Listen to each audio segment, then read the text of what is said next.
we're getting people settled. Obviously, this is a successful program, and I'm really glad to see that because the Fun and Free Lecture Series is Arch's gift to the community. And it is made possible by people, including many of you, who are the members and donors to Arch, because we couldn't do this without the members and the donors who support Arch throughout the year and throughout the years. So we can have programs like this and just invite people to come and learn and enjoy and be together and be part of the good work of promoting historic preservation and educating people about historic preservation and history. So thank you to all of you who are members and donors of Arch. The sheet that many of you have, you may share them around if some of you have two, some of you are with us, somebody else and have two, and some of you who came in later didn't get one. It explains kind of the whole last year Arch has had and the many things we've been doing, and it talks a lot about why this is also important. Over at the white table over there, when you leave, if you haven't yet and you want to, you can become a member of Arch. You can do it right now, or you can just take a paper and do it, you know, at what time works for you. You can do it online, you can do it on paper, whatever works. This is the kind of good thing that happens because of it. We have 2 more lectures coming. You also got a sheet that tells you about that schedule. That schedule is also on our website. Those are also free. We'll find more chairs coming on, because the last few years, every lecture in this series gets bigger. I think it's because the weather gets warmer. I'm sure that makes a big difference. But anyway, I'm Connie Haas-Zuber. I am honored to be the Executive Director of Arch, Inc., and you have no idea how good it makes me feel to be able to be here and say thank you to you all, and to encourage more of you to join the group of people who help make this happen, and also to introduce today's free lecture on the Arch Fun and Free Lecture Series. The title is Hidden Gems of Downtown Fort Wayne, Look Up, and you're going to learn a lot about why that's so important, from today's speaker, Karen Richards. Many of you may know her as the former prosecuting attorney of Allen County. I know her as an avid researcher and just a darn good storyteller. And that's why she is so perfect for doing things like this. So without further ado, Karen, it's all yours.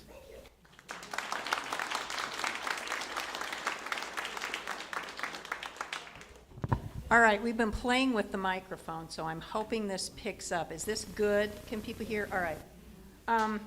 First of all, I want to thank you all so much for coming. Every time I do one of these, I have a panic attack that I'm going to walk in here and nobody's going to be here.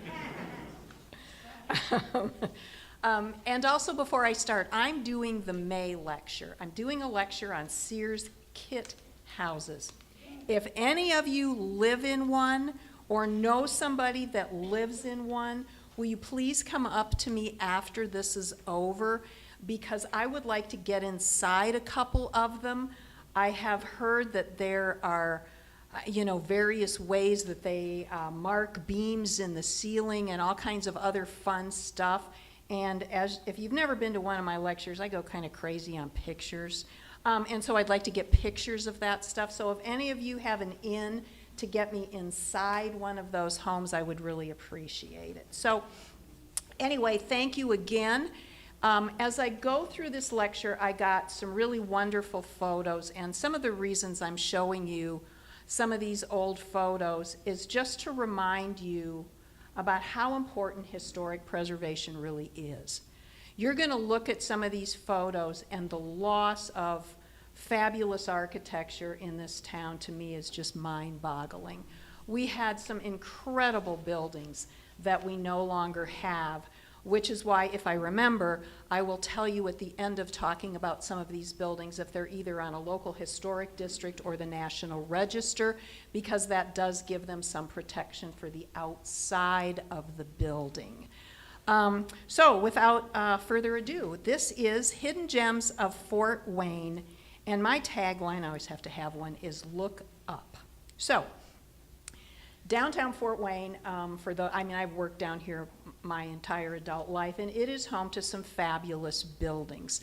A lot of them we all know. We all know the courthouse. We all know Lincoln Tower. We all know the Masonic Temple.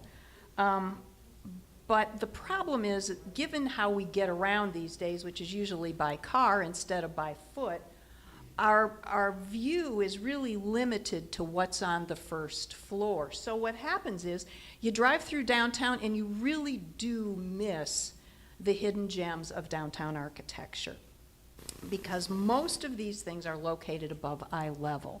And I didn't really get the full concept of that until I started doing downtown walking tours, leading them for Arch. And just to, I plug Arch shamelessly, I'm sorry. We have an entire series of walking tours, all of which are fabulous. But we do several downtown, and it gives you the opportunity to walk and look up. So this lecture is the story of buildings that you pass by every day, and you really don't fully realize how amazing they are. So I've chosen 9 of them. I hope I get to 9 of them, because I know that I lose people's attention after about 45 minutes or an hour, and I've been cautioned about going past that, so I'm going to try really hard not to. There are a lot of places that I didn't highlight, and I will shamelessly admit I picked my 9 favorites, so if yours isn't on there, I'm sorry. It must not have been one of the favorites. And I guess the other thing I want to remind you is, you know, when Fort Wayne was planned, downtown was everything. It was a neighborhood where people lived. It was the place where people worked. It was where the government centers were located. It was the place where people shopped, because the main mode of transportation back there was walking, sometimes a carriage, but mostly walking. So you had to be able to shop, to work, to live, and to do whatever government business you had to do, all within walking distance. So this is a mix of structures.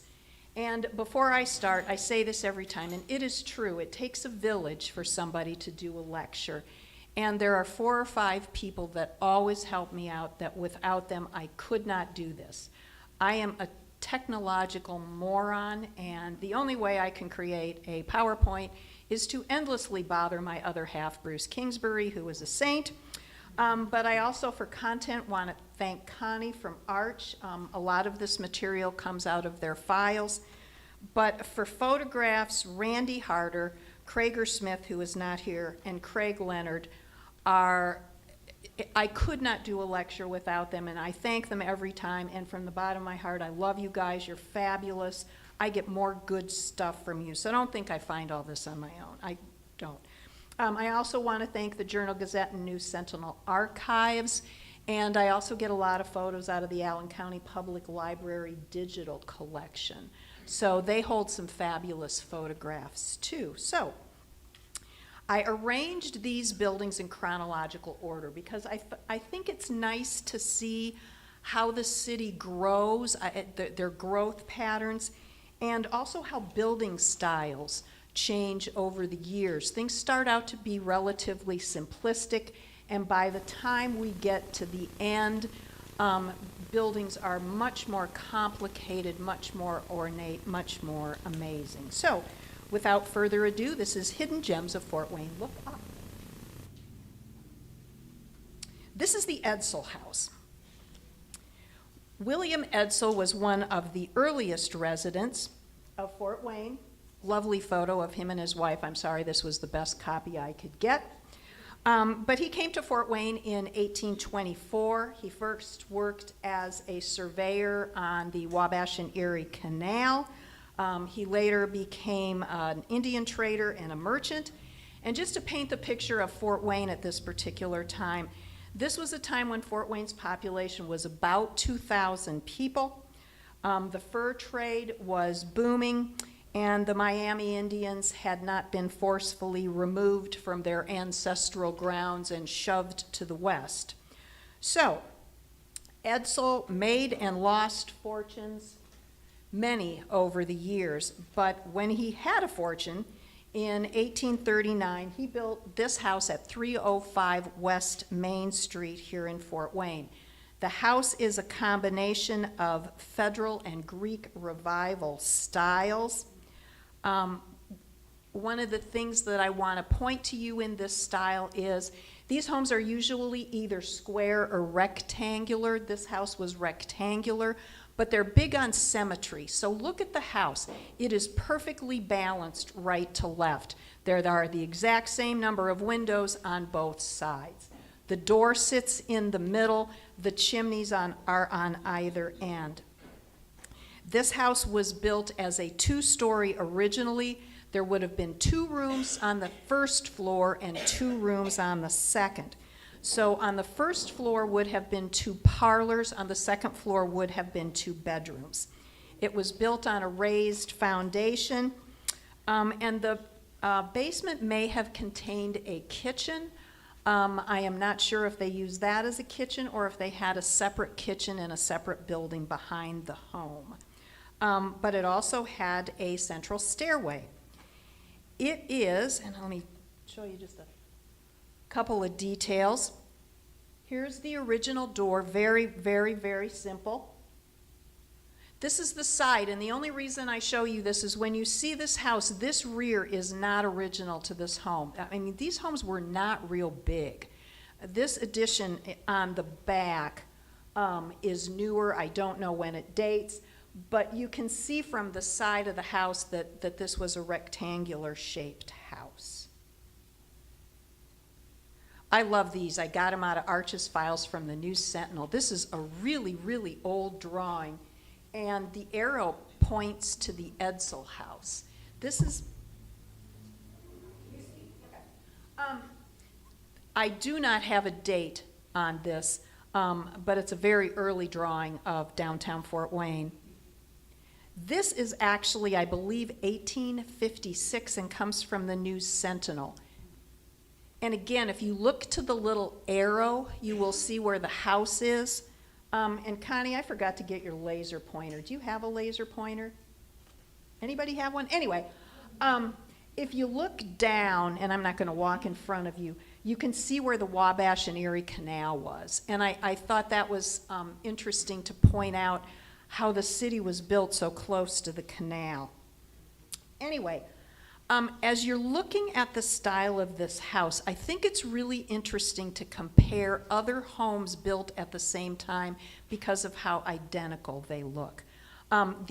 This is the second oldest residence in Fort Wayne. The oldest is the Chief Richardville house, but look how much they look alike. It's the same symmetry. The woodwork over the door is very similar. The door is right in the center. Again, you're going to find the chimneys on either gabled end. And I'm going to be bad on this one. This used to be 2 leases. This was the Moses Yarian home at 226 West Main. And I'll just say it because he's dead. Joe Kristoff tore this down for a damn parking lot. This was a fabulous old house with tons of history in the gay community. But again, look at how much it looks like the Edsel house. They are so close. Anyway, like I said, Edsel made and lost fortunes over the years. When he had money, he lived in the Edsel house, and the house was reportedly extremely elegantly furnished. However, there were points in time when he lost the house. In 1864, he had 3 mortgages on his home, and he lived in the Avalon Hotel. He eventually paid those off, and he repurchased the home in 1874, and he bought it for $10,000, which I thought was a lot of money for back then. Anyway, in 1870, they remodeled the house, and they made it a bit more Italianate. They updated it for the time period. So what they did is they raised the roof in order to accommodate the dentals. The brackets are the big things. The dentals are the little square things underneath the roof line. But they remodeled it so that it looked more modern to them for that time period. Anyway, to celebrate Edsel's 63rd birthday, he was back in the home by then, a huge party was held. And he held it for what he called the old Fort Wayne settlers. So I'm sure it would have been people like the Hannahs and the Ewings and those kind of folks. Apparently new folks were not invited. However, he did send out 500 invitations to what he called a soirée dansante, which is a dancing party in French. Anyway, the local paper, there was a little article that I read, and it said as follows. At 9:30, the scene presented was a brilliant one. Music stole down the corridors and drew visitors to a voluptuous maze of dance, graced by Fort Wayne's women who glowed and gleamed with the brilliantly lit parlors. I love that. Apparently they played Strauss waltzes. Anyway, Ewing again lost his fortune. He died in 1876 and he was again penniless. When he died, however, probably no one had contributed more to the beginning of our city than he had. The home briefly became a hospital.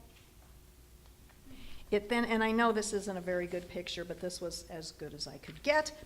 This is 1927. In 1916, if you look on the side, it says Doswell's Floral Shop. So they kind of built like a little addition, and you can also see an addition in the back. But anyway, they used it for various and sundry things. They eventually removed that, but it became pretty much abandoned, and it was like that for many years. It went on the National Register in 1976, and eventually it was restored. I believe the entity that has it now is the Fort Wayne Home Builders Association. Anyway, this is how it looks now. So it is restored and looks quite lovely. But the importance of this building is this really is the best link we have to early residential history in the city. Next is the Rankin House. Shortly after Edsel built the home that he built on Main Street, this is a much simpler home, and this home was built by Alexander T. Rankin at 818 Lafayette. This is a picture of him. He was brought to the city in 1837 to be the pastor of the First Presbyterian Church. He had worked for some time as an abolitionist, and for those of you who follow that history, his brother was John Rankin, who was a very famous abolitionist in Ohio and ran an Underground Railroad site. Rankin continued that work, and he bought an empty plot of land sort of behind where the First Presbyterian Church was located,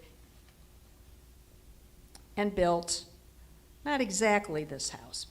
But the reason I show you this picture is I want you to look on the far right, it's your right, to see the red brick McCulloch Weatherhog house. That's where the church was built. And the church looked like that.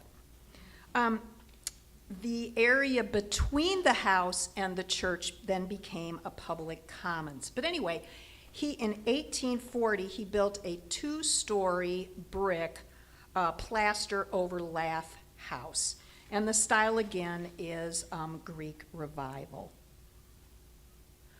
The door of this home is not, the front door is not where we believe it to be today.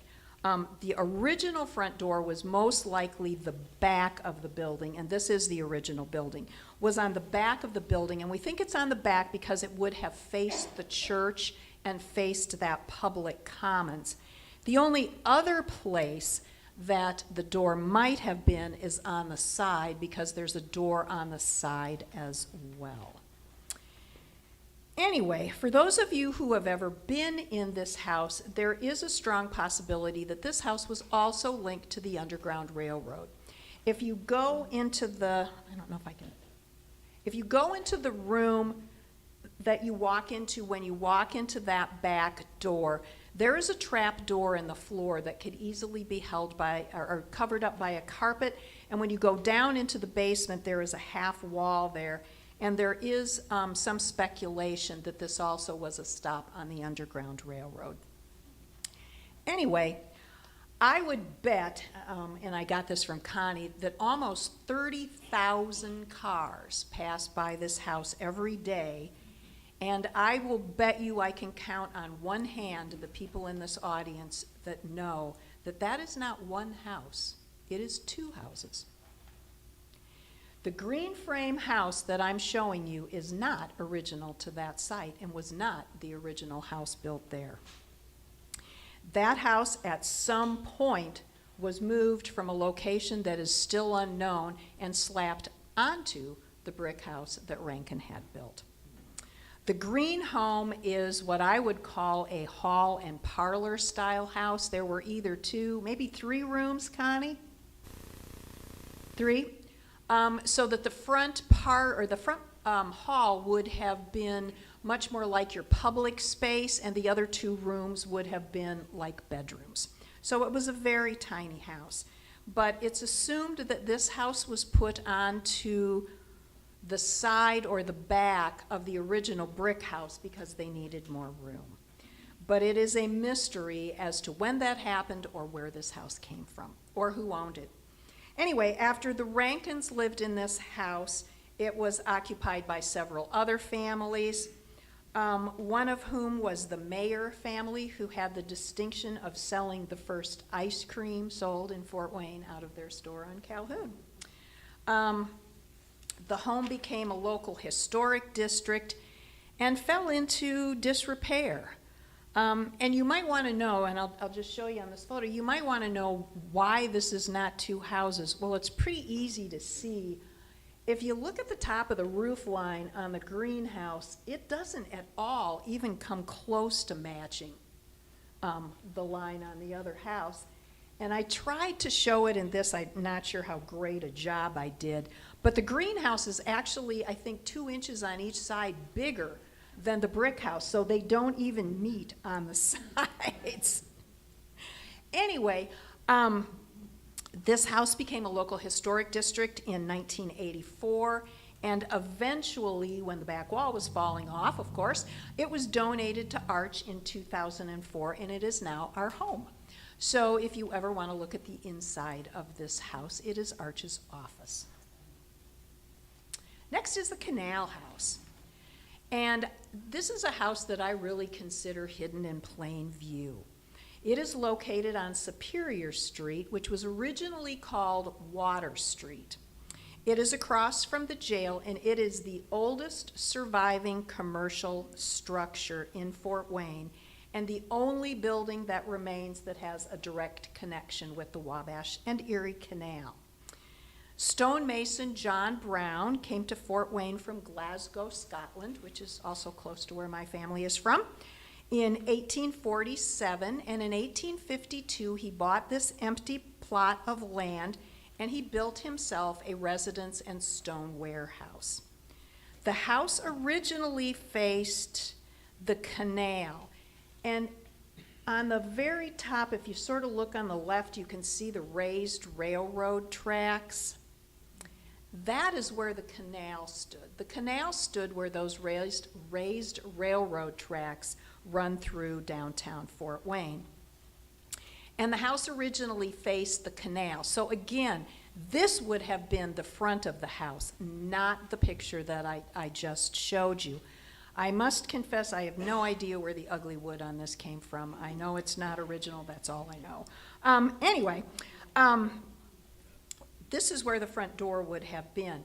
At that point in time, stone was hauled on the Erie Canal out of Huntington, Indiana, and it was brought by canal boat from Huntington by canal boat, and the canal boats were owned by the Ewing family, whose name we all know. They were one of the principal traders of this period of time.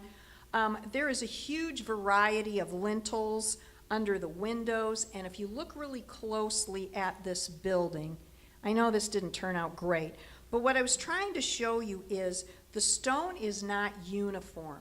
Look at all the different pieces and sizes and goofiness. This is one of the side walls, I think, of that stone. And what that tells us is that this building was probably built from waste material from John Brown's stonemason business. It was either, or material that he salvaged from someplace else. There's even a possibility that the stone on the building was originally used as ballast on the canal boats to even out the loads. That is the side, and you can tell none of the stone really matches. Again, this is the front of the house. This is a gable style, which means the roof comes to a peak like this. And they use that building style because you could get a lot of house on a small urban lot using that building style. The house was completed in 1852, and what I love, I'll go back. All right, there's your 1852. And it's located, you can barely see it, underneath the center gable. Can you see that little square of stone? That's this. So they even dated the building in 1852.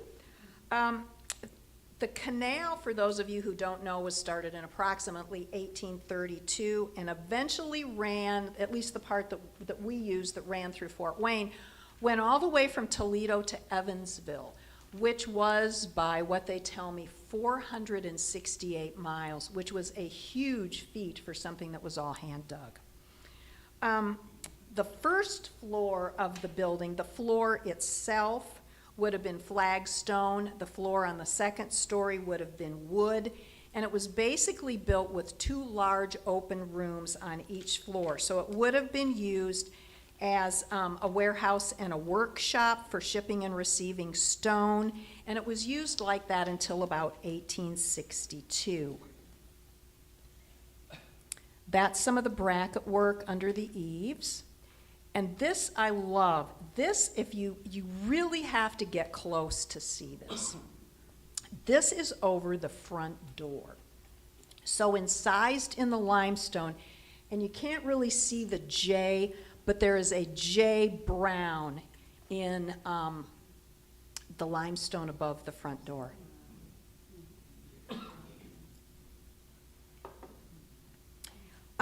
Brown was known for a lot of different things.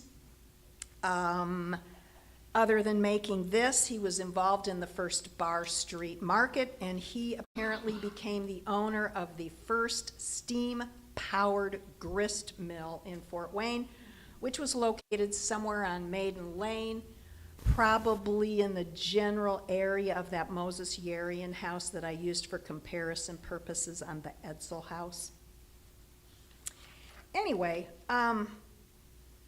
by 1862, it then became used as a home for people. There were 2 families that lived there. One was Prussian, one I believe was German. The Christian Borgman family was from Prussia. They owned a canal boat called the Coral, and that boat was registered in Toledo. And then the William Homeyer family, he served as a canal boat captain, and he lived on the other floor. Homeyer's on the second floor, Borgman's on the first floor, and they would often tie their canal boat up right in front of the house. The canal eventually became obsolete right around 1881, so it was no longer used for those purposes, but the house was briefly used during the Civil War. And for those of you who know the Camp Allen area, that's where soldiers were mustered in for the Union Army. Camp Allen is on Main Street, right, kind of across the bridge, sort of where the first baseball game was, to give you a general concept. Anyway, Camp Allen could not accommodate all of the soldiers, so this building was also used for that. Then until about 1970, it was owned by the railroad. I love this photograph. I love the car. And it really fell into disrepair. Another photo. It did not look good at all. It was finally acquired by the city as part of our Fort Wayne bicentennial celebration in 1976. The restoration was in large part directed by Arch. This was one of our early projects. And probably one of our proudest accomplishments, although there's a couple more that I'll show you as well as we go on. It's not only a local historic district, it's also on the National Register. This is what it looks like now. It was briefly home to Arts United, and again, it's pretty much empty, and I think it's looking for a purpose in life.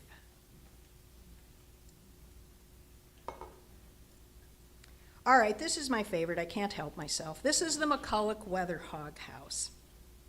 This house, which is currently for sale, is probably the most ornate of all the ones we'll talk about today. It is the only example of high Victorian Gothic revival residential architecture in the city, and the details on this house really are amazing. Pardon me. This architectural style is extremely ornate, and you really, it takes longer than I have to give you to look at this house to point out all the little goodies on it. So walk by it. It has pointed arches, fancy carvings, parapets, gables, quatrefoils, trefoils, all these little goodies. But the history of this house, or at least the history that I like to talk about with this house, really began long before this house was built. For those of you who know Civil War history, the father of the man that built this house was Hugh McCulloch. Now, Hugh McCulloch was the Secretary of the Treasury under Abraham Lincoln. He is credited with being the father of our modern banking system, but he is also the reason that the Union Army could be funded. He was so important to Lincoln that when Lincoln was shot and was dying, McCulloch sat at his bedside as he died. McCulloch built this lovely house on Superior, which doesn't look anything like it did when it was built, trust me. And if you've been to one of my lectures, I featured this house. But anyway, they built this house, and this again was an original arch project many years ago. Anyway, he built this house. History is written by men. The little bit that's written by women I like to highlight. His wife was just as amazing as he was. Hugh McCulloch's wife was named Susan. Susan McCulloch was from New York State. Susan McCulloch, not Johnny Appleseed, is responsible for bringing almost all of the fruit trees that populated Fort Wayne from New York on a wagon. She would send back and get loads of them. There's a wonderful article about her in a History Center publication. So the fact that we have peaches, pears, cherries, apples, I'm sure I'm missing some, plums, you name it, that was Susan McCulloch. Anyway, their son Charles then built the home on Superior Street as a duplex in 1881. The address is 334 to 336 East Barry. And it's sad, interestingly enough, like I told you before, on the site of that wooden First Presbyterian church that Rankin came to pastor. So I think you saw the side of it behind Arch's office. Anyway, the family occupied the house for a while. So did the Foster family, who Foster Park is named after. But eventually, Charles's sons, John Ross McCulloch, who's the gentleman right here, and his brother Frederick occupied each side of the house. J. Ross occupied the west side, which for people who are directionally challenged like I am, that's the side closest to the courthouse. The house was designed by two architects, Thomas and Brentwood Tolan. Brentwood Tolan's name should be familiar to you because he is the architect that designed the courthouse. J. Ross was a banker like his grandfather, but he was also a supporter of the arts. He was instrumental in forming the group that became our Fort Wayne Philharmonic, and he lived in that home on Superior until he died in 1957 at the age of 87. But the house becomes, I think, even more interesting when architect Charles Weatherhog became a resident of the home. Weatherhog was born in England in 1872. He was educated there as an architect. In 1892, he moved to Fort Wayne and did a brief stint with the other famous architects in Fort Wayne, Wing and Mahurin. He became friends with J. Ross, and in approximately, I couldn't find an exact date, but about 1900, he moved into the fabulous McCulloch Weatherhog house, hence the name McCulloch Weatherhog. I cannot find the answer to this question. I've found two different things. I cannot figure out whether Weatherhog moved into the east side of the house or he moved in with J. Ross McCulloch. But somehow he remained in the house the rest of his life. Weatherhog is well known for a lot of the buildings he designed in Fort Wayne. Fairfield Manor apartments are some of my favorites. Anyway, he lived with McCulloch until he died in 1837. In 1900, he designed the parlor in the west side, which is the half that we know J. Ross McCulloch lived in, and is responsible for bringing an artist by the name of Robert Grafton to paint the murals on the parlor walls that depict sailboats and tree-lined canals in a Dutch landscape. I credit, thank you, Craig Leonard. I don't even know if you remember taking these pictures. They're as old as the hills, but these are Craig's pictures when the house was still a residence, and they are fabulous. So I point you to the murals. This house had a fire, and I was in it after the fire. The murals were still in okay shape. They've been removed, and they're in storage for anybody interested in the building.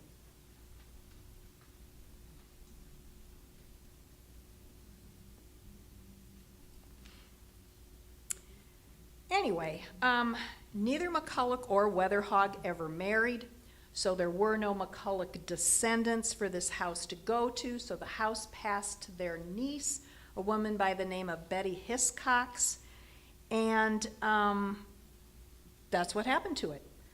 I think the detail on this house really, to me, is worth a much deeper dive than just looking at the whole thing. I think pieces are really important.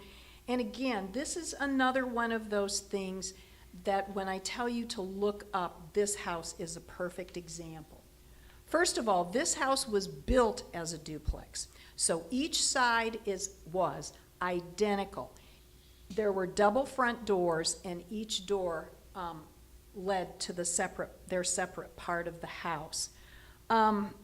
The nominations that I read said they bought the most expensive brick they could possibly buy at the time, and whoever constructed the house was given the directive to use the absolute thinnest mortar between the bricks as humanly possible. This is not the greatest, but on each side you can see that there are twin towers of this house. And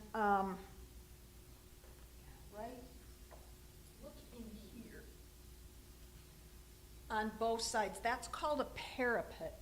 And if you notice, there's beautiful iron stuck in the parapets on those houses, on the house. And you can also see in this and other pictures, there's a limestone band course. See the line of limestone that runs in between the windows? That's a string course of limestone. This is great. Every time I do this lecture, you guys have no idea how many times I need to double screen and look stuff up. Craig and Randy, you are not allowed to answer this question. Does anybody else in here know what a brick diaper panel is? Okay, neither did I. This is a brick diaper panel. It is, as best I understand it, a decorative pattern of brick, and this house is full of them. So look under the center gable, and you will see the pattern of brick. And these are all over the house. They're under that center gable. They're under some of the windows. Here's another window. And they're all different, too. They're not exactly the same. The first floor has bay windows that reach that beautiful pointed arch. This is a Gothic arch. And they also contain, see the little gray panel above the window? That's actually a wood panel, And that little thing that looks sort of like a clover is a trefoil, T-R-E, three leaves. So there's that, and the ends. Look at the limestone ends on the work above the window. I mean, those are just gorgeous. Also, if you look at the front door, you will see a quatrefoil, four leaves, carved in wood around the front door. The porches were added in 1908. I'm assuming that was a weather hog thing, but I'm not sure. They're interesting because they cannot be accessed from outside the house. They can only be accessed from inside the house, and they can only be accessed from the east side of the house. There's no access to these porches on the west side where J. Ross lived. I also credit these to Craig. Thank you, Craig. I believe this is J. Ross's side of the house, so this would have been, can you see how it's two houses? The stairway, wait, I gotta do it from your perspective. All right, on the left of the stairway, that's the common middle wall of the house, if that makes sense. And I believe this is the other side of the house looking down the stairs. So you can see how this was a duplex. I found this, and I found it really interesting because I think you can get an idea from this drawing, which apparently was used in some of the restoration of the house. I don't know who did it, or I would give them credit. But you can see all the little goodies in the drawing. I mean, it really takes a deeper dive than even I can give you. And the house also has a fabulous carriage house in the back. This house fell into really, really severe disrepair. Homeless people were living in it. They started a fire in it. They almost burned it down. I saw it after that, and it was a mess. Jerry Henry bought it. He still owns it. He did a wonderful job of rehabbing this for, I believe it was Arts United or United Way. The problem is it no longer is a duplex. It's been made into one house, unfortunately. It's currently for sale, and it's still for sale, but it is on the National Register, and it is listed as a National Historic District. Next. That did not turn out well, but this is the Freistraffer block. And when you look at the block, you can see that the R should be on the end of the Freistraffer. But anyway, hey, nobody's perfect. This beauty is located at 207 West Main Street and is another great example of how much you miss if you drive by a building and you never look up. So put your hand where the awning is, don't look up, and it looks like some junky downtown building. You start looking up and you realize how fabulous this building really is. The Freistraffers are good friends of mine and probably of a lot of you as well. And if you're thinking that is the same Freistraffer family, it is. Tom is our city council person. John and Hank own Henry's and own Columbia Street. So it's this family. Anyway, their grandfather moved here in 1877 from a little town in Indiana called Hessen Castle. I thought Hessen Castle was just a street. It's apparently a town as well. Anyway, he moved here and he worked as an apprentice to a blacksmith. So in 1884, and I'm sorry I don't have a pointer, but all right, go to where it says hotel and then go to the next building to the right, and that's the Freistraffer building. So it's following, it is this one. So anyway, he built this building in 1884, and he built it like they did a lot of buildings back then. So the family lived on the second floor and above, and the business is on the first floor. So basically, he's running a blacksmith and horseshoeing business out of the first floor, and the family's living on the second floor. At some point then, Freistraffers also end up owning the building right on the corner of Main and Harrison. So there's a part on Harrison that also is enumerated as the Freistraffer block. And the Freistraffers believe that that may have been a livery stable at one point that went along with the blacksmith shop. Anyway, This is a building before the renovation. It originally had this wonderful little balcony on it. That no longer exists. But these are the second floor windows. They're really quite lovely. The building's both Italianate and Gothic. And some of the features are a lot of the embellishment that you see on this building is actually cast iron. The eaves on the top have those wonderful little brackets underneath. And there is a pressed metal window hood. See the little configurations over the second floor windows that contain that starburst? And then I think you can see that also, I don't know if this is better. Yeah, this is better. They've also put the date in the building. So if you can see up on top, on one side it's 18 and the other is 84. And the fun of the building, I think, also is the clue to the fact that it was either a livery stable, but definitely a blacksmith shop, is the horseshoe under the central gable. And I don't know if that was meant as a decoration or if that was put up there in a time. I mean, a lot of times you'll look at old buildings in Europe and they'll have a sign that has an emblem about what the building is. That's because people didn't read back then.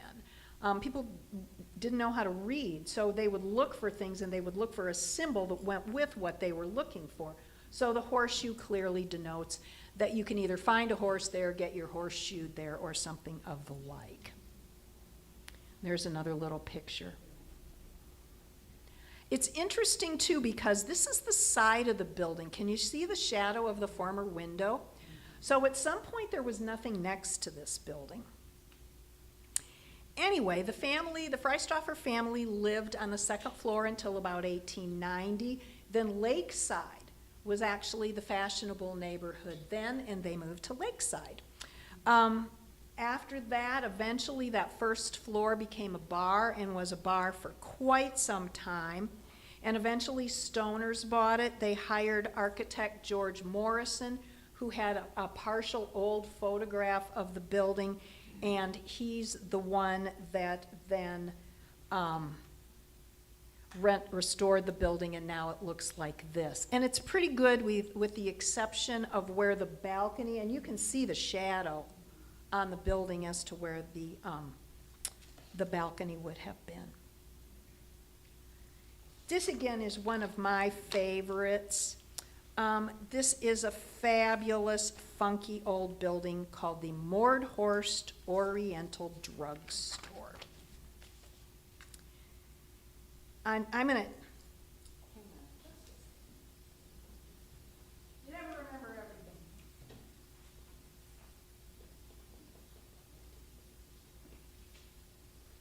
If I can find this old article, I'm going to read it to you, and I don't know that I can. I love old newspaper articles.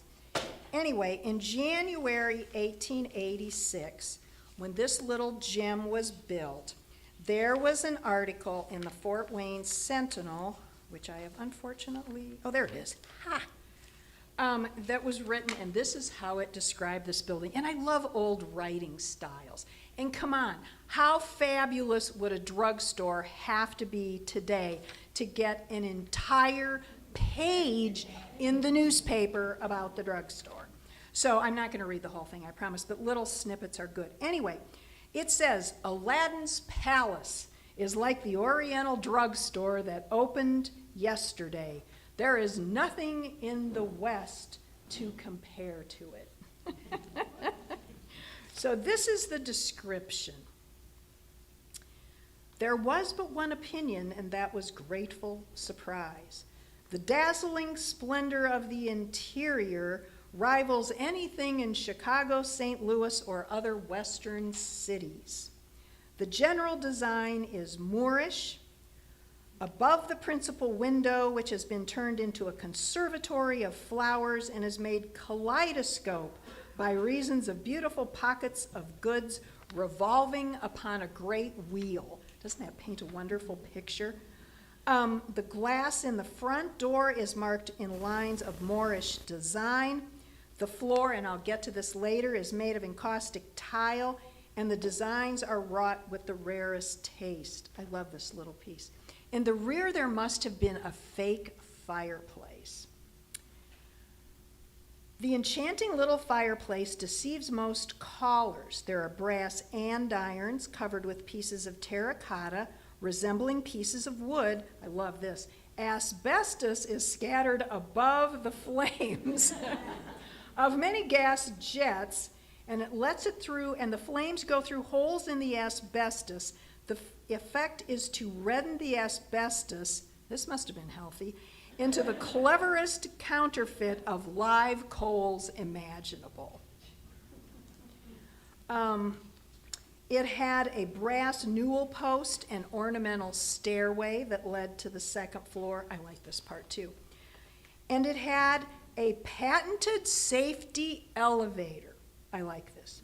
So safe that the other day the cables were cut when the car was on the 5th floor and it fell less than half an inch. Isn't that a wonderful thought? Before it automatically was clutched and held fast. Glad I wasn't on the elevator when they tried that experiment. It says Mr. Mordhurst was on hand and he was complimented upon the rare taste displayed by him.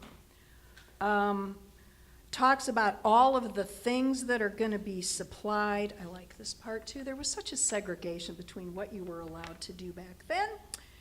There will be seasoned soda for the ladies and imported and domestic cigars for the gentlemen. So there you go. And so that's what it looks like today. Anyway, Henry Mordhorst was born in 1850 in Logansport, and he moved to Fort Wayne. He was a druggist, and in 1886 he built his Oriental Drug Store. And if you, again, you look at the first floor, and I apologize for the trees. I wasn't going to cut them down just to give you a clear picture. But if you look at the front of this building, it was Klingler Jewelers at the time. The first floor is really boring. You look up, and it's fabulous. So it had some really interesting detail originally. Number one, it had all these Moorish design elements, especially look towards the very top.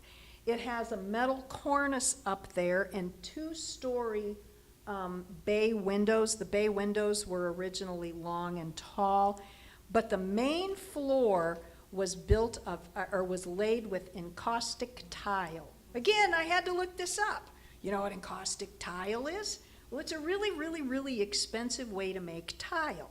Most tile, you just get the tile and you glaze over it with the colors and the pattern. Encaustic tile is different. It's made with a different color of clay for every single color you see in there. And the manufacturing of it requires this elaborate process where you got multiple molds with different cavities for the different colors. So what happens by the time you're all done with this tile is the color goes from the top of the tile all the way through the bottom. So if you put it in a heavy traffic area, you can walk this tile and walk off the surfaces and the pattern will remain all the way to the bottom of the tile. It was very expensive. It was reported that he also had Moorish frescoes on the ceiling of the first floor where the drugstore was located, and then the physician's offices and his supplies were on the upper floor. And this particular building is, and there's your bay windows, is a rare Queen Anne style. There's a lot of ornate detail on this, the bay windows, bright colors, and different material styles and building and shapes of windows on all of the different floors. See how the windows are all different? So, this particular building was designed by Wing and Mahurin. Only one of 2 buildings in downtown designed by Wing and Mahurin. The other is the Electron building, which we're going to hear about in a few minutes, but a couple of the other buildings designed by them are the Bass Mansion and the Old City Hall. But this and the Electron Building are the only two left in downtown, designed by Wing and Mahurin. And these photos that I'm going to show you are either, some of them are from Krager, but a lot of them, thank you, Randy Harder, God bless you. I love old photos, so you're just gonna have to bear with me. This, obviously, it's got the date right on it, 1889. So your Mordhorst building is the tall one in the center. If you want to see how beautiful some of the things that we lost are, look at the one to the right of it. And that is no longer there. But you can see the original bay window sticking out on the building. This is another one. It's looking from the other direction. And again, it is the tall building. And this is 1900. This gives you a better look. This is 1907. And you can tell the building next to it, there's already been some change to it. And again, it's the tall building. It's right under where it says 1916. The lovely building on the corner is gone, and all the buildings, most of the buildings next to it are gone. The building on the corner was Cunningham Optical for a while, if that rings a bell, and it has the windows on the side that look like, what's the little thing they put over your eye with the circle at the paddle? The paddle-shaped windows. That's where this big building is right now. 1920. I think this is such a great picture.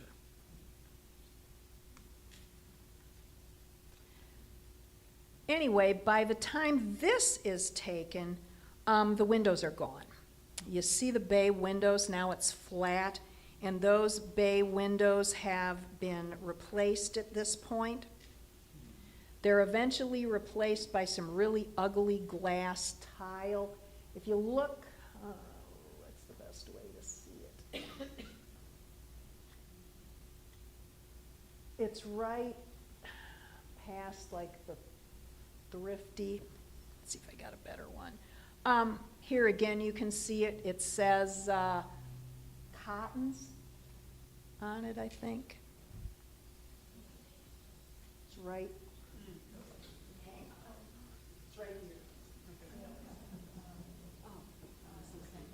Sorry, I did not have a pointer. I apologize. That's okay.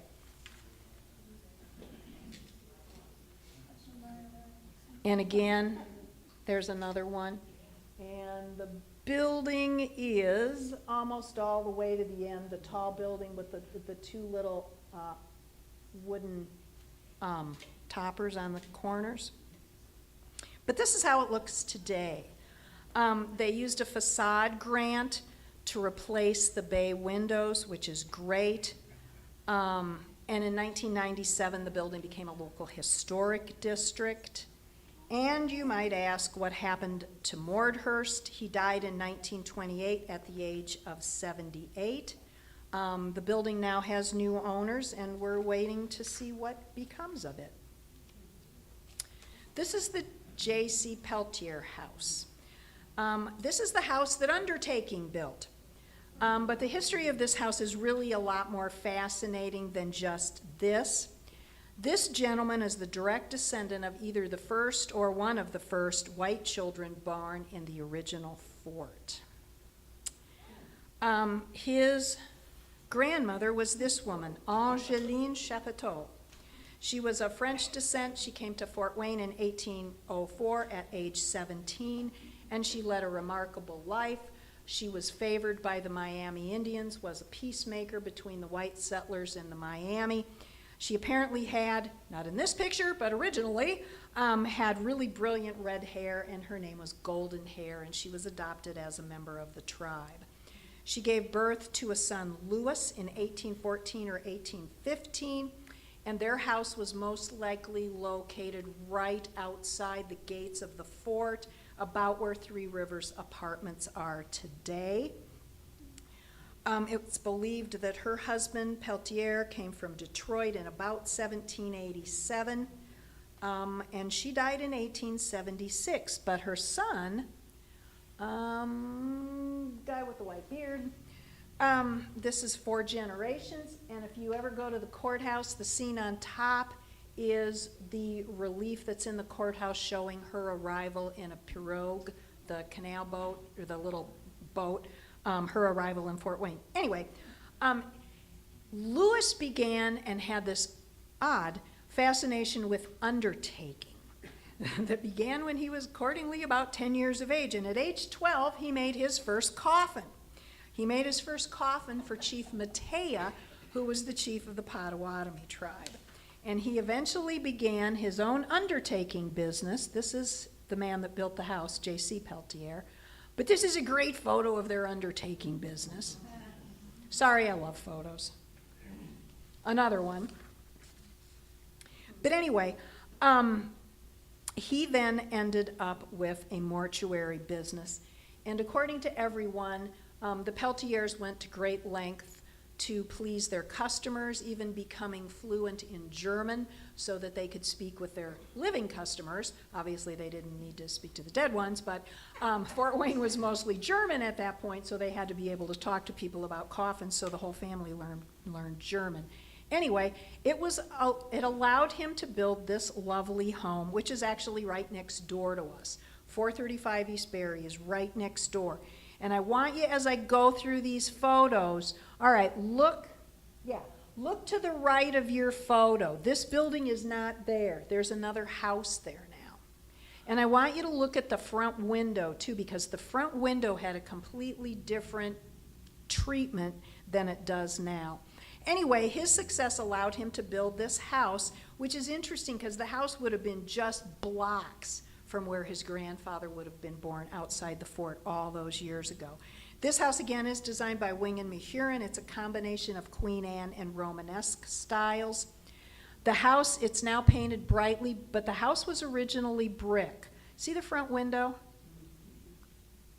I love these. I think these, again, no, these are Craig. These are Craig Leonard's photos. Do you remember taking these? These are old. Well, they're period photos Mrs. Fichter had. Yeah. That round beveled light in the front window is now her coffee table. Yes. Mm-hmm. The side of the house. The back, this is the side of the house, a bigger, that shows the porch. Love the cars. But look off to this side right here. That now is the building where we are right now. Again, it had balconies on the back that it no longer has. And again, if you look up, that is the building that we are now in. Does everybody see that? Yeah, do I need to point it out? No? Good. Okay, so, believe it or not, I'm not a big fan of painting brick. It's a personal preference, but I want you to know, nobody ever got around to painting the side of that building. This is a current photo from a week ago, and it's still brick. Anyway, the house also had this wonderful carriage house, which is now a parking lot. And again, see the building on the far right? That's us right there. That's the Hall Arts Center. And this is, remember that Fort Wayne continued to have a lot of businesses in downtown. I don't remember, was it a car dealership? It was a Mercury dealership, I think. But there's a car dealership right there. But anyway, that's the way the building looks now. If you really take a peek at it, it's got beautiful, I'm not considering the paint, but the brick detail on this building is really quite lovely. It has nice arches, a great double door. This is the back now. You can see most of the porches are gone. There's the front again.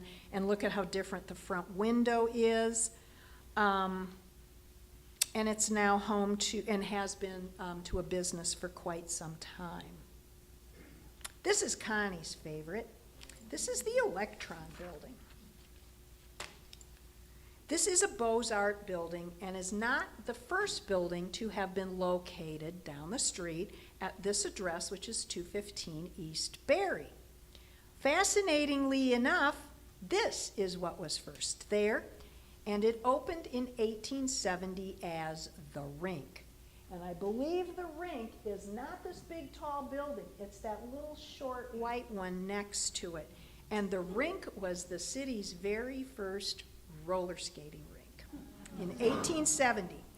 This is great. I read the whole article and I just had to keep pieces because it was so hilarious.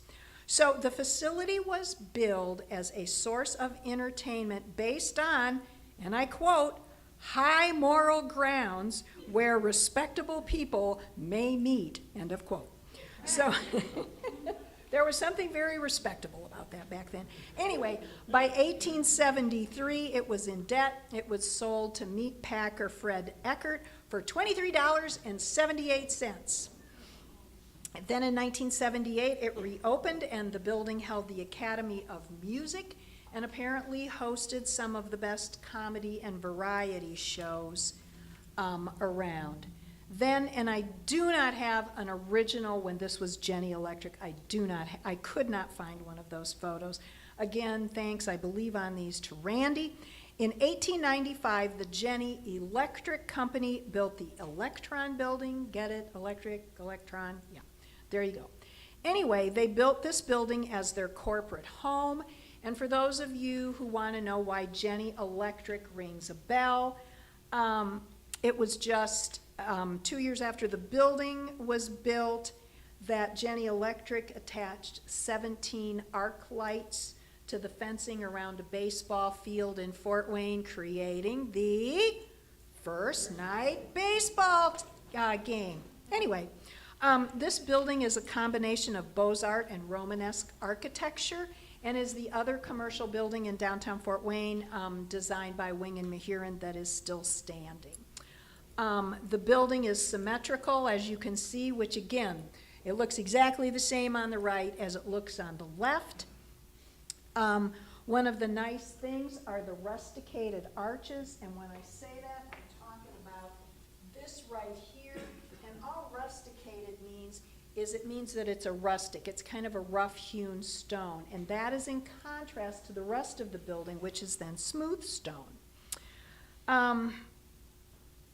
And if you've never looked past the first floor on this building, there's some other great old photos. I love these. This is a postcard from Randy's collection, I believe. This is when it was Lincoln Life. But if you've never looked past the first floor, what you're going to miss is the fabulous architecture that's above it. The upper floors, and I'll show you some details, have beautiful garlands, flowers. The pilasters, the columns have wonderful ornate capitals on top of them. Each set of windows on each different floor is a different shape. None of them they're not the same from floor to floor. At the very top of it, where you can see the kind of garland pattern is, there's that wonderful open balustrade up at the top. This building boasted over 20 fireplaces when it was built. Isn't that pretty?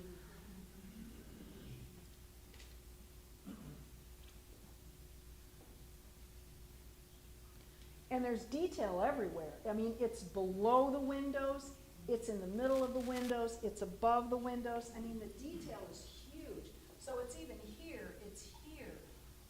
Nothing is smooth. These are gorgeous. That's beautiful. And all the window treatments are then, again, different on every window.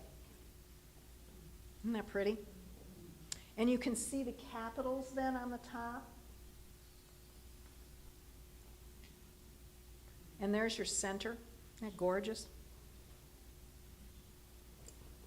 I threw this in. Oh, there's another one. I love this picture. Look really closely. There's a guy hanging out of the third floor. I believe that, I do not know this as a fact. I believe this guy was referred to, Bob, as the Fly, and he did building climbing or some crazy stuff, but anyway, I couldn't help but put this picture in. He did that. He made a career out of scaling buildings without the use of ropes. And he would charge for people to pay for watching him do that. And he had a very colorful history. Actually, about 10 years after this photo was taken, he died. He was in Grand Rapids doing the same thing, and he fell.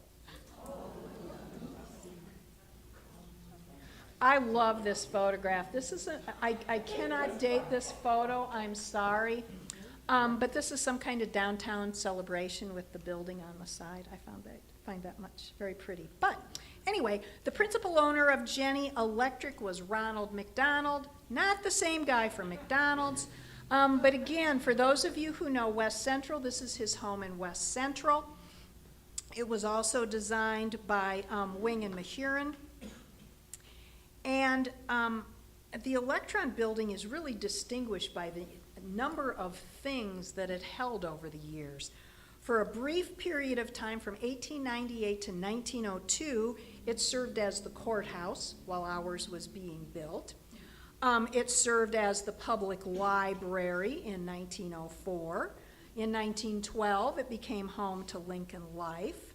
And it was also the last building in Fort Wayne to have an elevator that was run by an actual human being.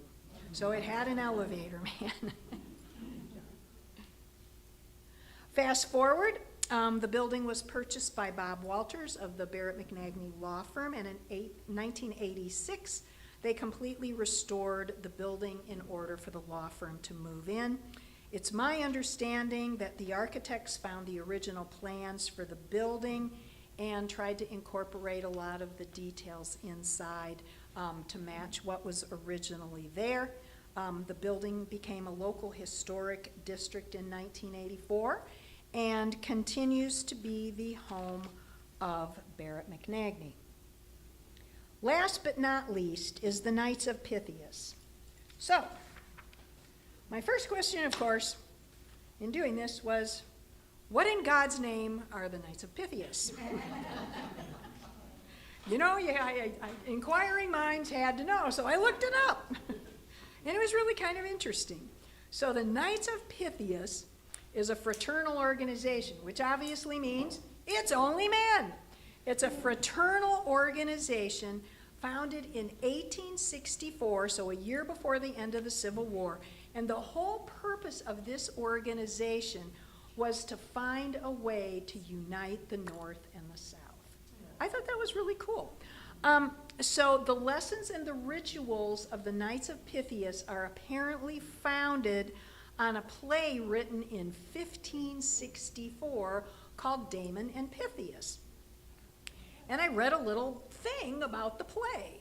And it's about this play about these two Greek gentlemen that travel around. One of them gets captured, and it's all about the fact that they're best friends, and at various points in their friendship, they are willing to risk their lives for one another. So it kind of goes into the concept of trying to unite the North and the South. Anyway, this was one of the strongest fraternal organizations of this time, and back then, I mean, you got to remember, there's no TV, there's a little bit of theater. Fraternal organizations were big socialization concepts for people. Anyway, the building was designed by Alfred Grindle, who was born and educated in Manchester, England, and he was considered one of the most prominent architects in the Midwest. They completed the building in 1905. I love this postcard, so I'm going to show it to you. It's a combination of neoclassical and Renaissance Revival architecture. And Renaissance Revival is a very rare architectural style in Fort Wayne. It's distinguished by, again, you got the symmetry. It's a rectangular plan. There's a little bit of stone detailing, the keystones, but I've got a better picture, the coining at the corners. There you go. See the corners? And I want you to notice on the windows, again, it was a thing. The treatment above the windows is different on each floor. So again, the first floor is nice. There's a pretty broken pediment over the front door. I believe these pillars are that same rustic hewn wood concept. And it's in that it's somewhat like the Electron building. But those are, if you look really closely, I took this because if you look really closely, you can still see that it says Knights of Pythias. All right, I'm responsible for the not-so-hot photos, sorry. But I thought this came out okay. This is another one. It shows you the coining on the side of the building, but it also shows you the different treatment of the windows on the second and third floor. And then above the third floor, look at the little porthole windows. And then look above that, there is a cornice on the top of the building, and there's also, and I had a hard time getting a picture, but at the very top, there's a parapet again on the top of this building. For many years, I think there was a business on the first floor, and the upper two were the Knights of Pythias. And if any of you remember the days back in our youth, we drank at the Thirsty Camel. Thirsty Camel was in this building. Remember there was still a theater in there? That was from the Knights of Pythias. Anyway, I found a little article from the Journal-Gazette from 1914, and it indicated that there had been a fire in the building, and it was talking about what was there before the fire. And it indicated that the lodge room, the dance hall, the restrooms, billiard and pool rooms, and card hall were the finest equipped in the city. And at one point, there was some concept that it might have housed a speakeasy because there were little peepholes in some of the doors. Anyway, this lodge is now a residence, and apparently on the interior, all indicia of the theater and the entertainment rooms of the lodge are now gone, which is something to remind us that just because you put something on the local, it becomes a local historic district or on the National Register, it only pertains to the outside of the building, not the inside of the building. But anyway, this became a local historic district in 1985. There's another picture of the front. You can see the porthole windows. It's a lovely building. There you go, and that is the end. Thank you so much.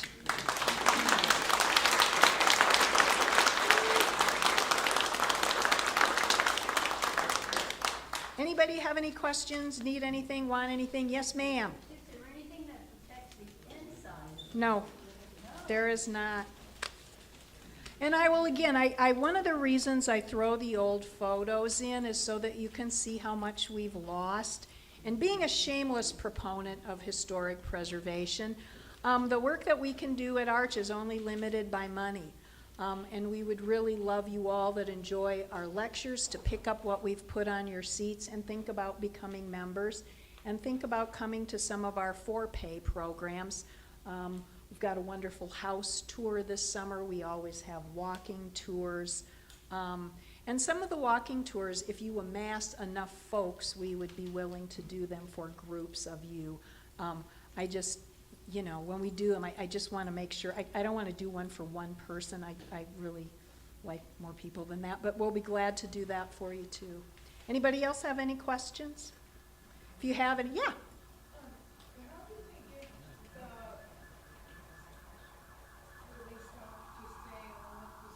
I am assuming that's carved. I'm assuming it's carved, yeah.